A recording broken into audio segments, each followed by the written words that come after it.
Hello students, let's see this question. The question says in which compound synergic bonding is present? कौन सा compound ऐसा है जिसके अंदर synergic bonding है? अच्छा, synergic bonding क्या होती है पहले ये समझ लेते हैं कि certain complexes होते हैं जिनके अंदर metal certain ligands के साथ में bind करता है. अब इन ligands के अंदर की क्या characteristic होती है कि ये कुछ इस तरीके से होता है, मतलब ये सर्टेन लिगैंड्स होते हैं, उनमें आते हैं आपके कार्बोनिल लिगैंड्स. ठीक है, ये कार्बोनिल लिगैंड्स होते हैं.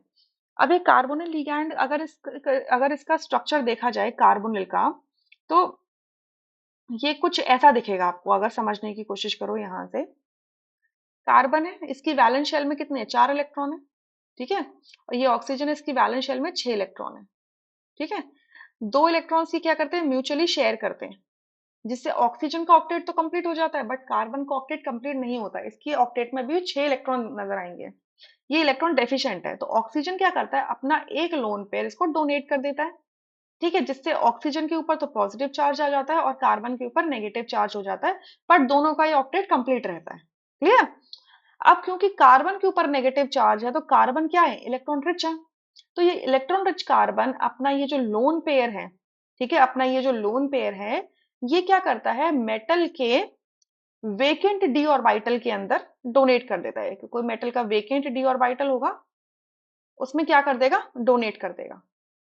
ठीक है, ये जिस भी ऑर्बिटल के अंदर होगा, ये क्या होगा, इनके बीच में ओवरलैप होगा, जिसकी वजह से क्या होगा, सिग्मा बॉन्ड का फॉर्मेशन होगा.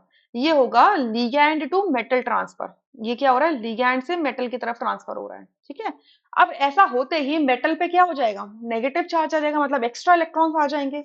तो मेटल क्या करेगा, अपने जो फील्ड ऑर्बिटल होंगे, मेटल की जो फील्ड डी ऑर्बिटल्स होंगी, लेट्स से कि मेटल की जो फील्ड डी ऑर्बिटल्स हैं वो ये हैं.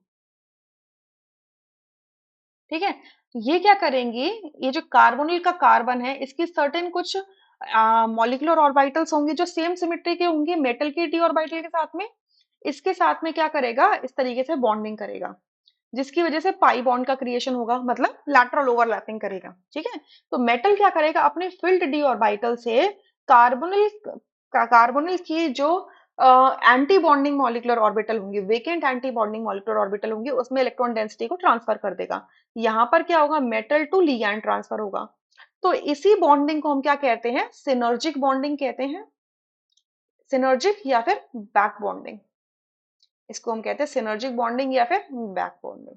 ठीक है, तो अब यहां से देखो कि आपका कार्बोनिल ये सिनर्जिक बॉन्डिंग शो करेगा. NH3 इस तरीके की कोई बॉन्डिंग शो नहीं करता है, क्योंकि नाइट्रोजन यहाँ पर अपने लोन पेयर को डोनेट कर रहा होता है. क्लियर. अच्छा, थर्ड में देखो हाइड्रोक्साइड. हाइड्रोक्साइड अपना सिंपली नेगेटिव चार्ज डोनेट कर रहा होता है, यहाँ पर भी कोई सिनर्जिक बॉन्डिंग नहीं होती है. और यहाँ पर फ्लोराइड है, फ्लोराइड भी अगेन अपना नेगेटिव चार्ज ट्रांसफर कर रहा होता है, तो कोई भी यहाँ पर सिनर्जिक बॉन्डिंग नहीं देखने के लिए मिलती है. क्लियर.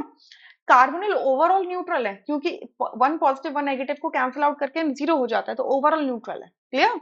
सो यहाँ से फर्स्ट ऑप्शन करेक्ट है, rest option are incorrect. I hope you understood this question really very well. Thank you.